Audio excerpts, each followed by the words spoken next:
गया चक्षुरुन्मिलितं येन तस्मै श्रीगुरवे नमः। श्रीचैतन्यमनोभीष्टं स्थापितं येन भूतले स्वयं रूपः कदा मह्यं ददाति स्वपदान्तिकं। वन्देऽहं श्रीगुरो श्रीयुतपदकमलं श्रीगुरुन् वैष्णवांश श्रीरूपं साग्रजातं सहगण रघुनाथा वितन्तं सजीवं साद्वैतं सावधूतं परिजनसहितं कृष्ण चैतन्यदेवं श्रीराधा कृष्णपादा सहगण ललिता श्रीविशाखान्वितांच।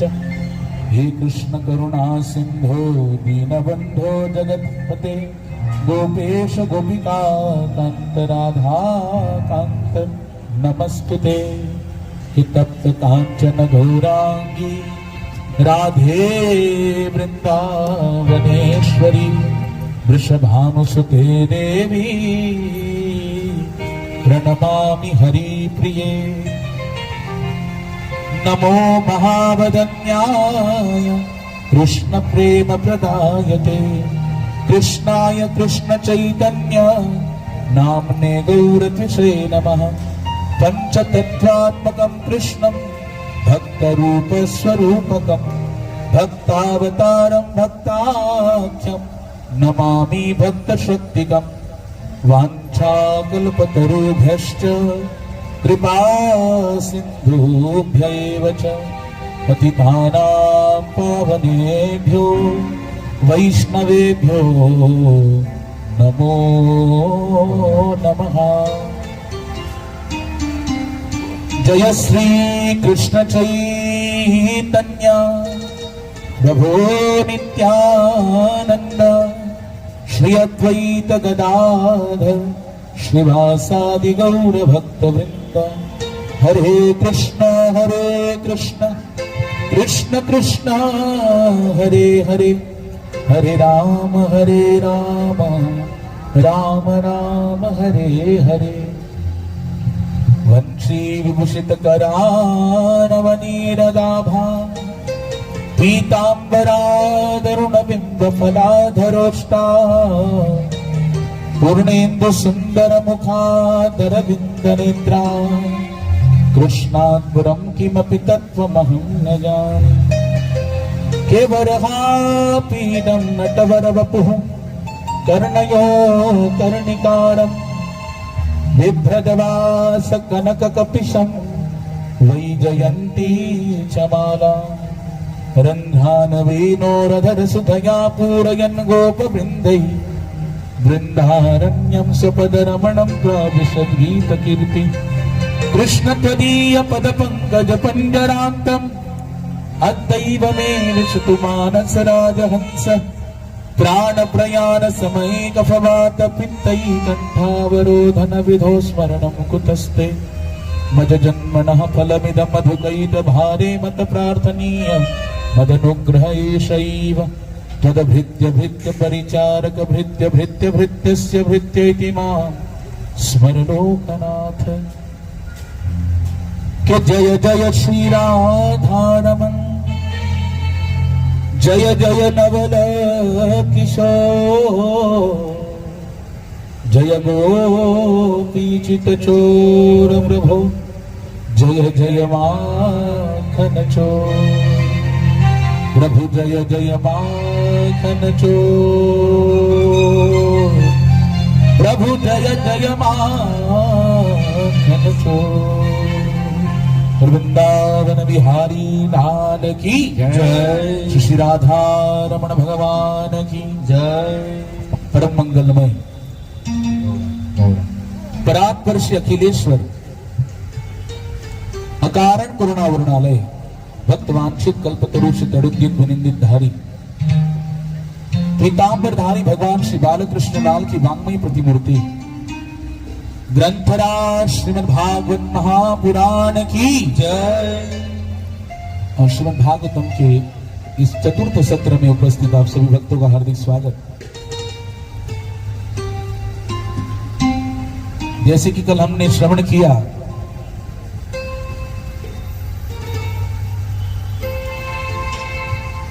ध्रुव महाराज की तपस्या से प्रसन्न होकर भगवान स्वयं वहां पर चतुर्भुज स्वरूप धारण कर उनको दर्शन देने के लिए आए। और वहां पर ध्रुव महाराज भगवान से एक ही आशीर्वाद मांगते हैं कि स्वामी वरम न याचे, मेरी मांगने की जो इच्छा है वही खत्म हो जाए।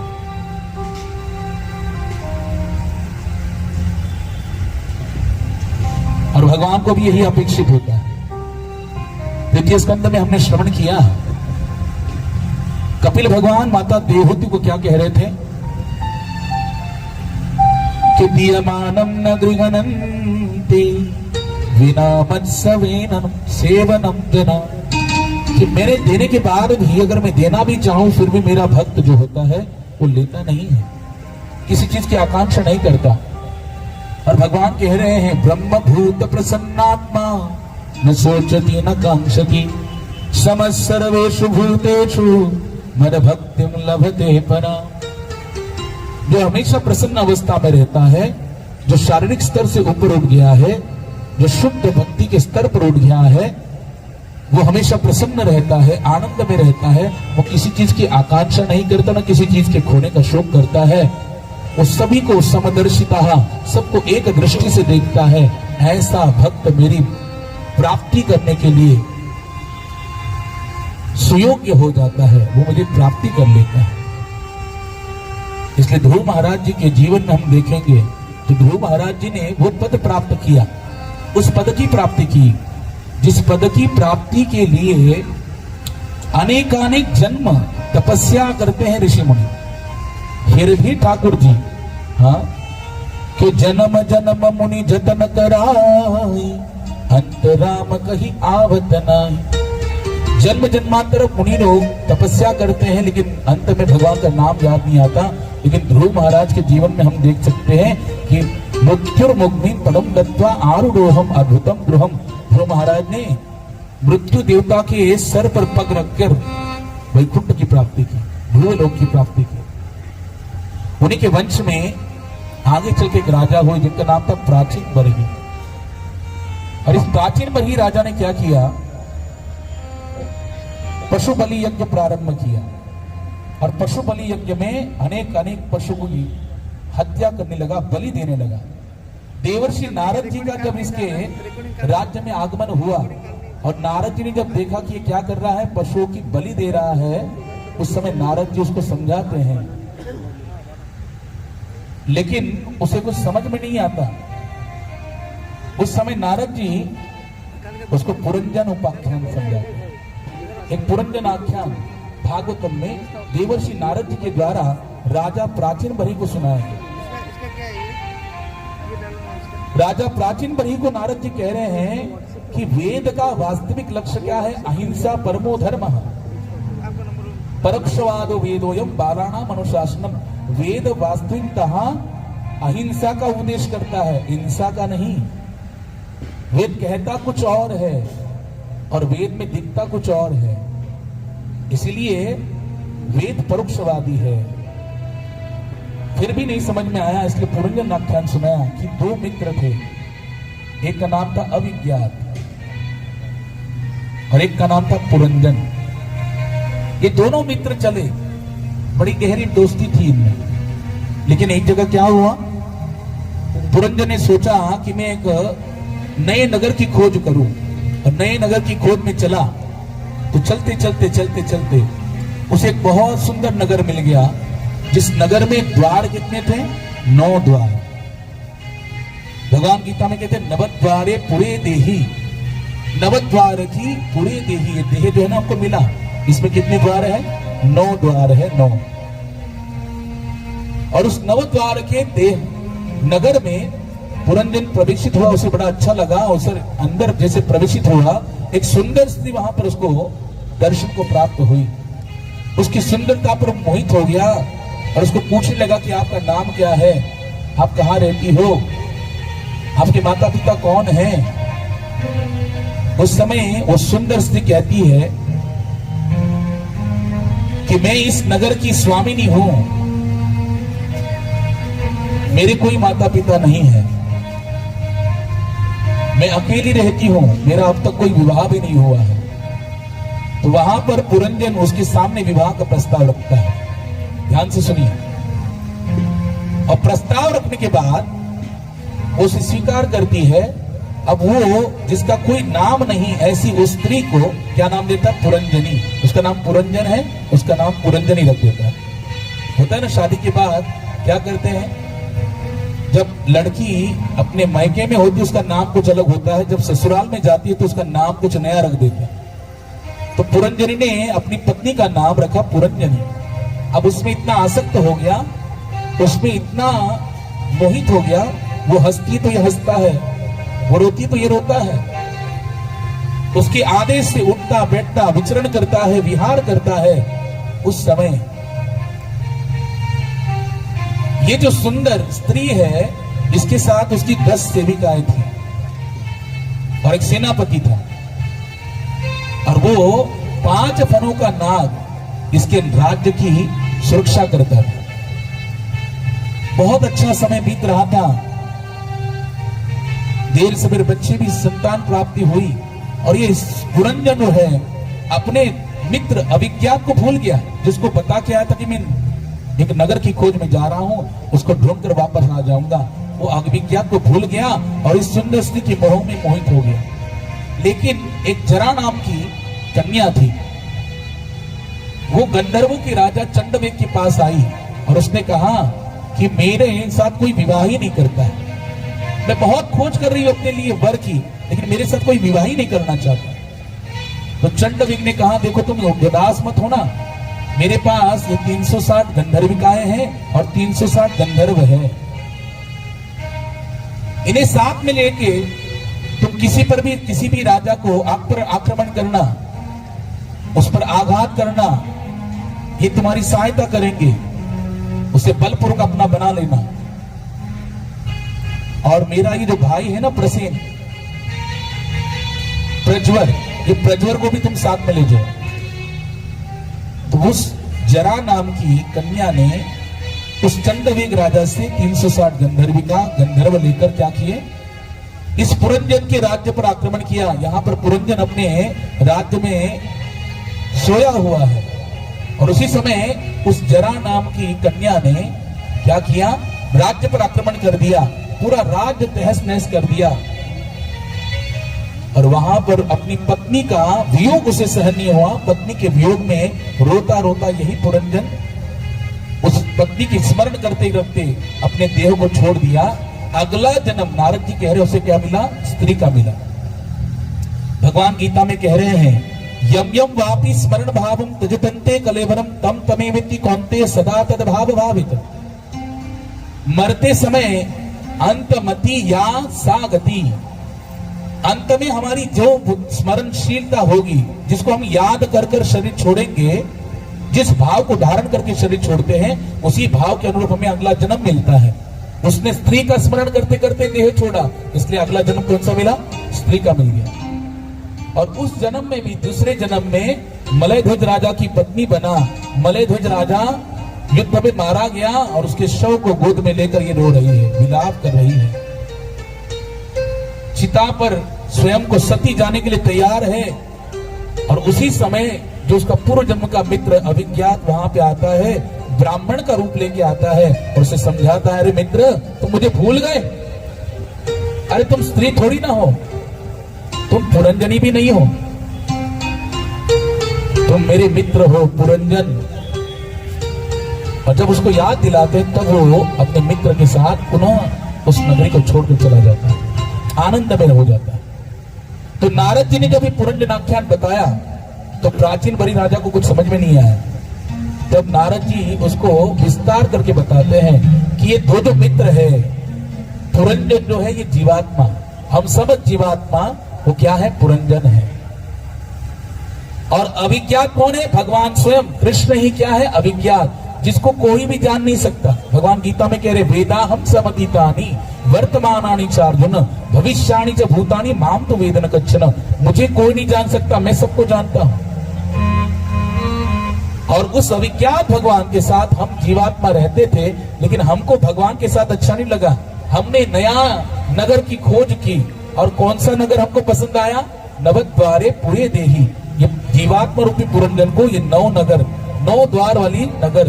देखो ये देह है, इसमें 9 द्वार है, 2 आंखें हैं, 2 कान हैं, 2 नासिका रंध्र है, एक मुख है, जन्नेन्द्रिय है, गुदाद्वार है। कितने हो गए? 9 हो गए। 9 छिद्र हैं हमारे मुख में। शरीर पर कितने छिद्र हैं? 9 छिद्र हैं। और 9 द्वार वाली देह रूपी पुरी नगर में जीवात्मा रूपी पुरंजन घुसता है तो उसको सुंदर स्त्री दिखती है। वो कौन है? बुद्धि। ये बुद्धि रूपी स्त्री दिखती है और उस पर वो मोहित हो जाता है, उसको अपना नाम दे देता है। उसकी 10 सेविकाएं हैं उस स्त्री की, बुद्धि रूपी स्त्री की। कौन है? 10 इंद्रिया, आंख, कान, नासिका, जिह्वा, त्वचा, हाथ, पाव, वाणी, जन्नेन्द्रिय, गुदाद्वार। ये क्या है? 10 इसकी सेविकाएं हैं। और सेनापति है मन। और इस राज्य की, इस नगर के बाहर एक पंचफनों वाला नाग इसकी रक्षा करने के लिए सदैव सजग रहता है। वो क्या है? पंच प्राण। प्राण, अपान, व्यान, उदान, समान। ये पंच प्राण है। हम रात को सो जाते हैं फिर भी वो जागृत रहते हैं, इसीलिए हमारे प्राणों की रक्षा उनके द्वारा होती है। हम जो रात को खा रहे हैं, सुबह वो पचता है, हमें बड़ा अच्छा लगता है, सुखावा लगता है, क्योंकि ये पंच प्राण जागृत है। लेकिन इस नगरी पर, नवद्वार की नगरी पर, जिसमें जीवात्मा रूपी पुरंजन बुद्धि रूपी पुरंजनी के साथ रह रहा है, मस्त रह रहा है, उस नगर के द्वार पर जो पंचफनों का नाग है, उसको मारकर इस नगर को ध्वस्त करने के लिए जरा नाम की कन्या आती। जरा यानी बुढ़ापा। बताओ, हम सब कुछ जानते हैं, है ना? हमारा जन्म कभी हुआ ये भी हम जानते हैं, किस स्कूल में पढ़े वो भी हम जानते हैं, हाँ, कौन से कॉलेज में पढ़े ये भी हम जानते हैं, कौन सा हमने पद प्राप्त किया ये भी हम जानते हैं, पहले नौकरी के लिए अप्लाई कहाँ किया, कौन सा बिजनेस किया, सब जानते हैं। अपने बेटा बेटी के भी जन्मदिन को जानते हैं। लेकिन बताओ, आज तक कोई ऐसा है जिसने ये तिथि लिख के रखी हो कब बूढ़ा हो गया, बाल कब पक गए मालूम पड़ा? हम में से किसी को भी मालूम पड़ा है क्या कब हमारे बाल पक गए? भले हम काले करके आए हैं वो अलग बात है कि नहीं, लेकिन बाल कब पक गए ये कोई तिथि बता सकता है? बुढ़ापा कब हमें ग्रसित कर लेता कोई नहीं बता सकता। वैसे जरा यानी बुढ़ापा इस देह रूपी नगरी को ग्रसित कर लेती, ग्रास बना लेती है। और इसके साथ कौन है? 360 गंधर्विकाएं, और गंधर्व है 360। कौन है? दिन रात, साल के दिन है ना, दिन रात। ये क्या है? जरा नाम की बुढ़ापा रूप होती जो कन्या है, वो रोग और दिन रात के कारण क्या आयु को हरण करते जा रहे।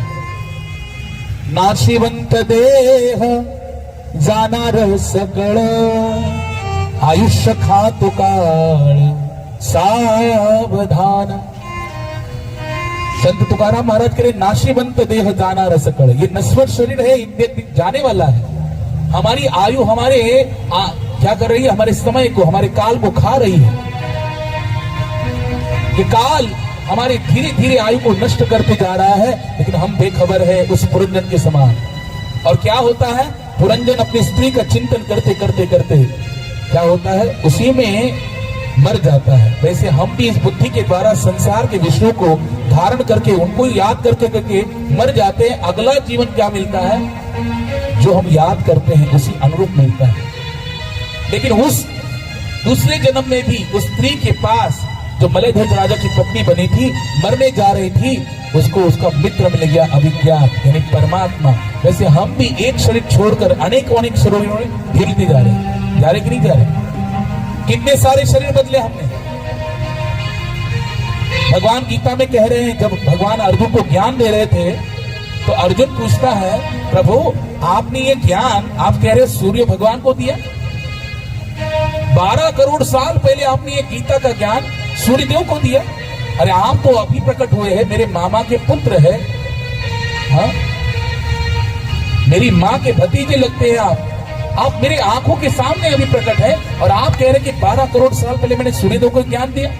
तब कृष्ण कह रहे हैं कि बहुनी में व्यतीतानि जन्मानि तव चार्जुन तान्यहं वेद सर्वाणि न त्वं वेत्त परन्तप।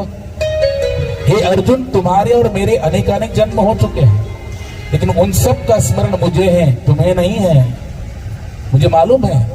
इसलिए भगवान को हमने अनेकानेक जन्मों में हमारे साथ रहने के कारण हमारे सारे जन्मों की याद भगवान को है, लेकिन हम भगवान को भूल गए। और याद रखिए, विपदः विस्मरण विष्णु, विपदः विस्मरणम विष्णु संपन्न नारायण स्मृति। क्या कह रहे शास्त्र कहता है, सबसे बड़ी विपदा क्या है? भगवान को भूल जाना, ये सबसे बड़ा विपत्ति काल है। और भगवान का स्मरण करना ये सबसे बड़ा संपत्ति काल है। ये शुभ दायक काल है, मंगलदायक काल है। तो भगवान को हम भूल गए और संसार के विषयों में आसक्त होकर हम अनेक शरीर को बदलते जा रहे हैं। लेकिन भगवान किस रूप में आए? अभिज्ञान ब्राह्मण के रूप में। वैसे ठाकुर जी भी जैसे उस रूप में आए, तो भगवान भी गुरु रूप में आते हैं और वहां पर हमको ज्ञान देते हैं कि तुम अनेकानेक जन्मों में अपनी संसारिक इच्छा के कारण भटक रहे हो। अब रुक जाओ, मेरे प्रभु की तरफ आ जाओ। भगवान से संबंध स्थापित करके वो हमें मुक्त करा देते हैं। इसलिए हे राजन, तुम ये अपने जीवन को व्यर्थ गला रहे हो।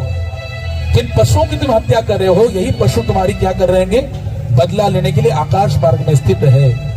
इसलिए तुम अपने जीवन को सुधारो, अपने जीवन को हरि की भक्ति में लगाओ, तब जाके तुम परम गति को प्राप्त करोगे। नारद जी का संग पाकर जो प्राचीन बरी है, उसको अपनी गलती का एहसास हुआ और उसने नारद जी के द्वारा दिए गए भजन की रास्ते को अपनाकर परम गति को प्राप्त किया। ये भागवत के चतुर्थ स्कंद में पुरंजन आख्यान का वर्णन है। आगे इसी प्राचीन बरी राजा के 10 पुत्र हुए, इनको बोलते 10 प्रचेतागण। इनका विवाह हुआ वृक्षों की कन्या वारक्षी से, और इस वारक्षी के द्वारा एक पुत्र प्रकट हुआ जिसका नाम है दक्ष। क्या नाम है? दक्ष नाम। और ये दक्ष जो है, ये प्रचेतागण, ये जो तपस्या करने गए थे विवाह से पूर्व, जिनका पुत्र है दक्ष, उन्होंने भगवान शिव को भी प्रसन्न किया और भगवान श्रीमन नारायण को भी प्रसन्न किया। भागवत में रुद्र गीत आता है, रुद्र गीत। वहां पर भगवान शिव ने भगवान श्रीमन नारायण की, भगवान कृष्ण की भक्ति जो करते हैं उनको क्या बताया? सर्वश्रेष्ठ भक्ति बताई। और वही प्रचेतागण जब दक्ष को प्रकट कर दिए और दक्ष के हाथों राज्य सौंप दिया, पुनः जब जा रहे थे वन में भजन के लिए, नारद जी मिल गए और नारद जी को प्रचेतागणों ने पूछा, ध्यान दीजिए क्या पूछा, कि बोले सबसे जल्दी भगवान कैसे प्रसन्न होते हैं? अगर भगवान को जल्दी से प्रसन्न करना हो तो भगवान कैसे जल्दी से प्रसन्न हो सकते हैं?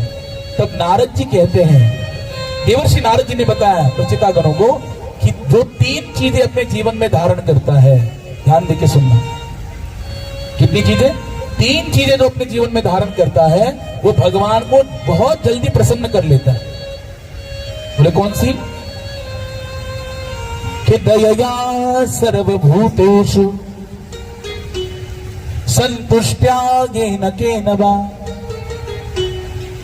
सर्वोन्द्रियोपशांता च तुष्यत्याशु जनार्दनः। नारद जी कह रहे हैं दयया सर्वभूतेषु, जो सभी भूतों के प्रति दया भाव दर्शाता है। दया किसे कहते हैं? शास्त्र कहता है जो अपना हो या पराया हो, मित्र हो या शत्रु हो, ये भेद न देखते हुए जो सबकी मदद करता है, जो सबकी सहायता करता है, हाँ, जिसको आवश्यकता है, ऐसे व्यक्ति को जो सहायता करता है वो वास्तविक दया है। रास्ते से जा रहे हैं, दुर्घटना हुई, एक्सीडेंट हुआ, और एक्सीडेंट में कोई रास्ते पर लथपथ पड़ा हुआ है, खून में लथपथ पड़ा हुआ है, लेकिन हम सोचते कि हमें क्या लेना देना, हमको काम पे जाना, आगे बढ़ जाते हैं। और फिर बाद में पता लगता है कि अरे मेरा मित्र ही था, फिर आते हैं, फिर उसको उठाने लग जाते हैं। ये जो मोहग्रसित दया है, ये वास्तविक दया नहीं है। दया उसे कहते हैं चाहे अपना हो, पराया हो, मित्र हो या शत्रु हो, सबको क्या करना चाहिए? सहायता करनी चाहिए संकट काल में। वो दया का स्वरूप है। दूसरी बात बता रहे, संतुष्ट्या येन केनवा। नारद जी बताते हैं कि व्यक्ति को अपने जीवन में हमेशा कैसे रहना चाहिए? संतुष्ट रहना चाहिए। देखो सबसे बड़ी कृपा क्या है? भगवान की सबसे बड़ी कृपा क्या है बताओ? भगवान की सबसे बड़ी कृपा है कि अगर अनुभव करना है तो हमको देखना चाहिए कि हमसे कई लोग नीचे हैं, लाखों लोग हमसे नीचे हैं, हम करोड़ों में ऊपर है, करोड़ों से ऊपर है। भगवान ने हमको करोड़ों से ऊपर बैठाया है। क्योंकि जगत में अगर संसार को देखेंगे तो लाखों बहरे लोग हैं, लाखों अंधे हैं, लाखों गूंगे हैं, लाखों लंगड़े हैं, है या नहीं? लेकिन हमको भगवान ने कैसा शरीर दिया? स्वस्थ शरीर दिया है। हमारी आंखें भी अच्छी हैं, कान भी अच्छे हैं, मुख भी, वाणी भी प्रस्तुत करने की शक्ति है, हाथ पांव भी सही सलामत है, शरीर भी स्वस्थ है। ऐसे लाखों स्वस्थ शरीर वाले हैं जिनको खाना तक नसीब नहीं होता। ऐसे लाखों स्वस्थ शरीर वाले हैं, निरोगी शरीर वाले हैं, जिनको कहीं जाना हो तो साइकिल भी उनके नसीब में नहीं, तो साइकिल भी प्राप्त नहीं होती है। लेकिन जरा अपनी ओर देखो, भगवान ने हमको आंखें भी अच्छी दी, कर्ण भी अच्छे दिए, वाणी भी अच्छी दी, हाथ पांव सुस्त शरीर हमको दिया है ठाकुर जी ने। और खाने के लिए हम लोग को कभी कोई कमी है क्या? अच्छा भोजन भी मिल रहा है, गाड़ियों में भी घूम रहे हैं, तो बताओ ये भगवान की कृपा नहीं तो और क्या है? अगर हम चिंतन करेंगे तो हमें ये पहचान जाएंगे कि मैं तो उस लायक भी नहीं हूं, मैं उस योग्य भी नहीं हूं जितना मेरे स्वामी ने मेरे को दिया है। और दूसरी चीज बतलते हैं, संतुष्ट ये न केनवा। ठाकुर जी ने जितना दिया है उसमें संतुष्ट रहना चाहिए। मालिक इतना दीजिए जामे कुटुंब समान, मैं भी भूखा ना रहूं, संत न भूखा जाए। हे भगवान मुझे इतना दो, ज्यादा मत देना। हाँ, गर्वेण तुंग शिरः। देखो कितना सुंदर बता रहे हैं। जो मनुष्य जीवन पाकर भगवान का भजन नहीं करते हैं, उनको चार उपमाएं दी सुखदेव जी ने। श्व बड़ विराह उष्ट खरे संस्कृत पुरुष पशु, वो पशु है। आहार निद्रा भय मैथुनम च सामान्य एतत् पशुभिर नराणाम धर्मो हितेषाम अधिक विशेषो धर्मेण हीना पशु समाना। चार चीजें पशु भी कर रहे हैं, चार चीजें हम भी कर रहे हैं। पशु भी खा के पेट भर रहे हैं, हम भी खा के पेट भर रहे हैं। पशु भी सोते हैं, हम भी सो रहे हैं। पशु भी संतान उत्पत्ति करते हैं, हम भी संतान उत्पत्ति करते हैं। पशु भी अपनी रक्षा खुद कर लेते हैं, हम भी रक्षा करने के लिए वॉचमैन रखते हैं, डॉबरमैन रखते हैं, क्या क्या व्यवस्था करके रख देते हैं। लेकिन जो चीजें, जो खाने में हमको आनंद आ रहा है, वही खाने को कुत्ते को भी आनंद आ रहा है। सोने में हमको जो आनंद आ रहा है एसी के रूम में, वही कुत्ते को पेड़ के नीचे सोने में आनंद आ रहा है। हमें संतान प्राप्ति का जितना सुख नहीं है, उससे ज्यादा जानवरों को ज्यादा सुख है संतान प्राप्ति का। हम भी अपनी रक्षा खुद कर लेते हैं, वो भी अपनी रक्षा खुद कर लेता है। जब चारों चीजें समांतर है, समान है, तो हम में और पशु में क्या अंतर है? शास्त्र के धर्मो हितेषाम अधिक विशेषो धर्मे न हीना पशु ही समान। हम भगवान के बारे में जिज्ञासा कर सकते हैं, हम भागवत को श्रवण करने आ सकते हैं, और भागवत को श्रवण करके अपने जीवन में भगवान की भक्ति को धारण करके, भगवान का भजन करके इस भवसागर से पार हो सकते हैं, दुखमय संसार को पार करके जा सकते प्रभु के धाम। लेकिन कोई भी पशु आज तक नहीं गया है, क्योंकि उसको इतनी चेतना विकसित नहीं है। इसलिए हमको बड़ा बड़ा दुर्लभ ऐसा मानव शरीर मिला है। दुर्लभो मानुष देहो देहिनाम क्षणभंगुरा। भागवत कह रही है कि ये मनुष्य जीवन बड़ा दुर्लभ है, और ऐसे दुर्लभ मनुष्य जीवन को पाकर जो क्षणभंगुर है, कभी जाएगा कभी मृत्यु आएगी, कोई गारंटी नहीं है, कोई निश्चितता नहीं है। ऐसे दुर्लभ मनुष्य जीवन में क्या करो? हरि का भजन करो, हरि का भजन करो, उसी से कल्याण होगा। जितना भगवान ने दिया है उसमें संतुष्ट रहना सीखो। देखो, सतु भवति दरिद्रो यस्या तृष्णा विशाला। शास्त्र कह रहा है कौन दरिद्र है? जिसके पास पैसा नहीं है वो दरिद्र नहीं है। जिसको संतोष नहीं है, जो संतुष्ट नहीं, जितना है उसमें संतोष नहीं है, संतुष्ट नहीं है, जिसकी लालच लोभ कभी नष्ट नहीं होता, जिसकी तृष्णा हमेशा बढ़ती रहती है। करोड़ों का घर है लेकिन फिर भी दूसरे के पास देखता है तो और भी लालसा जगती है। यहां पर एक फ्लैट है और एक फ्लैट चाहिए, और एक फ्लैट चाहिए, गांव में भी चाहिए, गहना गाठे, साड़ियां, वस्त्र, बंगला, गाड़ी सब चाहिए। सब मिलने के बाद भी तृष्णा शांत नहीं होती। क्योंकि तृष्णा अगर शांत करनी है तो एक ही कार्य करना पड़ेगा कि कृष्णा को भजना पड़ेगा।